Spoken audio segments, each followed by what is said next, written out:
যদি বলেন বাচ্চারা আসলে কিভাবে তারা আহ, অপরাধটা করে, আসলে কৌশলটা কিভাবে সাজাচ্ছিল, কিভাবে নিয়ে গেছে? বাচ্চা ওয়াসিফা তাসকিন বয়স মাত্র 7 বছর। তাই স্কুলের দক্ষিণ আঙ্গনিয়ার একটা স্কুলের নার্সারিতে পড়ে। তো স্কুল যথারীতি স্কুল শেষ করে যখন সে বের হয়ে আসতেছিল তখনই পাশে একটা সিএনজি দাঁড়ানো ছিল। সিএনজি থেকে তাকে হয়তো তাকে বলেছিল যে এরকম তার বাবা অসুস্থ, হঠাৎ করে অসুস্থ হয়ে পড়ছে, তাকে হাসপাতালে নেওয়া হয়েছে, তুমি দ্রুত চলো, তোমাকে হাসপাতালে নিয়ে যাবো বলে তাকে দ্রুত, ছোট বাচ্চা তো ওদের সাথে উঠে গেছে। তো এরপরে সিএনজি তো চলে যাওয়ার পরে দীর্ঘক্ষণ যখন ফ্যামিলিতে ওই বাচ্চা যাচ্ছিল না বা ওকে খুঁজে পাচ্ছিল না, এরপর তো তখন মোটামুটি তখন এই ঘটনা ঘটে প্রায় 10টা 11টার দিকে। তারপরে 2টার দিকে থানাতে আসে। তো থানাতে আসার পরে তারা বিস্তারিত জানায় বিষয়টা নিয়ে। পুলিশ, আমরা এটা নিয়ে একটু কাজ শুরু করি। তো ডিবি পার্টিও যায়, তারাও কাজ শুরু করে। আমরা তো আসলে কোনো ক্লু খুঁজে পাচ্ছিলাম না যে আসলে কারা নিয়ে গেল, কে নিয়ে গেল। ওইখানে ওইরকম কোনো সিসি ক্যামেরা বা প্রত্যক্ষদর্শী কাউরে পাওয়া যাচ্ছিল না। তো খুঁজতে খুঁজতে আমরা কিন্তু, এটা যেহেতু ছোট বাচ্চার বিষয়, এই জন্য আমরা অত্যধিক গুরুত্ব দিয়ে যে এরকম একটা বাচ্চা যদি কোনো অঘটন ঘটানোর আগেই আমরা যদি একেবারে জীবিত এবং সুস্থ অবস্থায় উদ্ধার করতে পারি, সেটা আমাদের জন্য বড় বিষয় ছিল। ওই সময় ওই চেষ্টা থেকেই কিন্তু আমরা কাজ করেছি।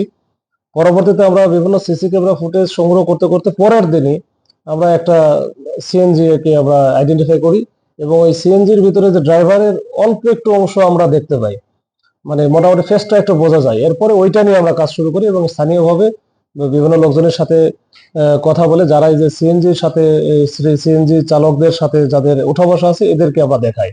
তখন একজনকে আমাদেরকে এটা শনাক্ত করে দেয়। তো ওইটার সূত্র ধরে কিন্তু আমরা তাকে প্রথমে ওই সিএনজি চালক তাকে আমরা ধরি।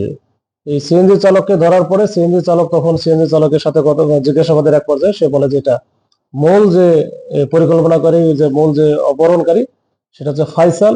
এই ফাইসাল হচ্ছে এই যে যে ভিকটিম তাসকিন, এই তাসকিনের বাবা আছে, বাবা দেলোয়ার, দেলোয়ারের আপন মামাতো ভাই, এবং তারা 4জন মিলে এই কাজটা করে। এবং তারা নিয়ে যে কোথায় রেখে আসে, এটা তো সরবভাটা এলাকা, তারা দক্ষিণ আঙ্গনে দেখবেন যে ওইখানে কিন্তু পাহাড় পর্বত এলাকা, পাহাড়ি এলাকা, একটু দুর্বোধ্য এলাকা। তারপরেও এটা প্রথমেই হয়তো তারা একটু দূরে লুকিয়ে রাখে। এখন এই যে মূল যে পরিকল্পনাকারী ফাইসাল, ফাইসাল একসময় বিদেশে ছিল। তাদের সাথে এই যে ভিক্টির বাবার বা এই পরিবারের সাথে তাদের ঝামেলা থাকতে পারে। তাদের ইনিশিয়ালি পরিকল্পনা ছিল যে সে কিছু মুক্তিপণ বা বড় অঙ্কের টাকা পয়সা নিবে, এবং সে এটা করে কিন্তু সে বাড়িতে লুকিয়ে রাখে। তার ফ্যামিলি, মানে তার ওয়াইফ ছিল, কিন্তু ওয়াইফকে শ্বশুর বাড়িতে রেখে আসে। ওয়াইফ জানেও না বিষয়গুলো। তখন সে ওই বাড়িতে একাকি রাখে ওই বাচ্চাটাকে। রেখে সে কিন্তু এই যে তার যে, যেহেতু নিকটাত্মীয়, যে একজন ছোট বাচ্চা নিখোঁজ হয়েছে, এই পরিবারের সাথে কিন্তু সে খোঁজাখুঁজি করছে। এই খোঁজাখুঁজি বিভিন্ন জায়গায় গেছে। ইভেন ওই মাজারে যে দোয়া করে বা ওই যে উদ্ধারের জন্য যে মাজারে যে ওই সিন্নি দেওয়া বা এরকম এইরকম কার্যক্রমে কিন্তু সে অংশগ্রহণ করছে। মানে সকল কার্যক্রম, কেউ যেন তাকে বিন্দু মাত্র যেন সন্দেহ না করে। এবং আমরাও কিন্তু প্রথম দিকে এবার করে নাই, কিন্তু পরবর্তীতে যখন পাওয়া গেল যে ওই সিএনজির ড্রাইভারের মাধ্যমে, তখন তারপরে তার কাছ থেকে আমরা কিন্তু ডিটেলসটা পাইলাম। তার ইনিশিয়ালি পরিকল্পনা ছিল আসলে মুক্তিপণ আদায়। পরবর্তীতে যখন পুলিশ বেশি অ্যাক্টিভ হয়েছে, তখন সে এটার চাইতে সাহস পায় নাই। তখন যে চিন্তা করছে যে এটা যদি আমি চাই তাহলে আমি ধরা পড়ে যাব। তখন কিন্তু এখান থেকে সে একটু অন্যদিকে মানে বিশেষ করে তার প্ল্যানটা চেঞ্জ করে ফেলছে। ওই বাচ্চাকে রাখছে, যে সে একটু সময় নিচ্ছে যে দেখি এরপরে কি করা যায়।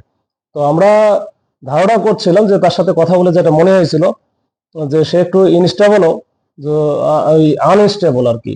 তো এইটার কারণে আমার মনে হয়েছিল যে যে এই বিষয়টাকে ধামাচাপা দেওয়ার জন্য, বা যেহেতু তাদের একেবারে নিকটাত্মীয়, তারা যেন বুঝতে না পারে, এটার জন্য একটা বড় ধরনের একটা ঘটনার একটা সম্ভাবনা ছিল। কিন্তু আমরা দ্রুত এই বিষয়টা নিয়ে একটু, আমরা পুলিশ বিশেষ করে একেবারে রাত দিন পরিশ্রম করার কারণে এবং দ্রুত এই তাকে শনাক্ত করার কারণে এই ঘটনা থেকে আমরা কিন্তু এই যে বড় ধরনের একটা পরিস্থিতি, সংগঠন থেকে আমরা কিন্তু রেহাই পেয়েছি এবং বাচ্চাটাকে জীবিত এবং সুস্থ অবস্থায় উদ্ধার করেছি। এটাই আমাদের হচ্ছে, আমি মনে করি এটা আমাদের বড় পাওয়া। কারণ এই ধরনের ঘটনা যেটাই ঘটে আমরা দেখেছি এই যখন আমরা উদ্ধার করতে পারি, কিন্তু সেটা আবার আসলে আমরা জীবিত উদ্ধার করতে সক্ষম হয় না। আমাদের সাথে দেখা গেলো যে মেরে ফেলে, কোথাও হয়তো বা লুকিয়ে রাখে, মেরে ফেলে লুকিয়ে রাখে। কিছুদিন আগে আপনারা দেখছিলেন যে পটিয়াতে এরকম একটা ঘটনা ঘটেছিল, যে বাচ্চাটাকে, ছোট বাচ্চা একবারে মেরে তার বাড়ির পাশে একটা ইয়েতে পুঁতে রাখছিল। তো আমরা ওই আশঙ্কা করতেছিলাম যে এরকম যেন না হয়, তার আগে যেন আমরা বাচ্চাটাকে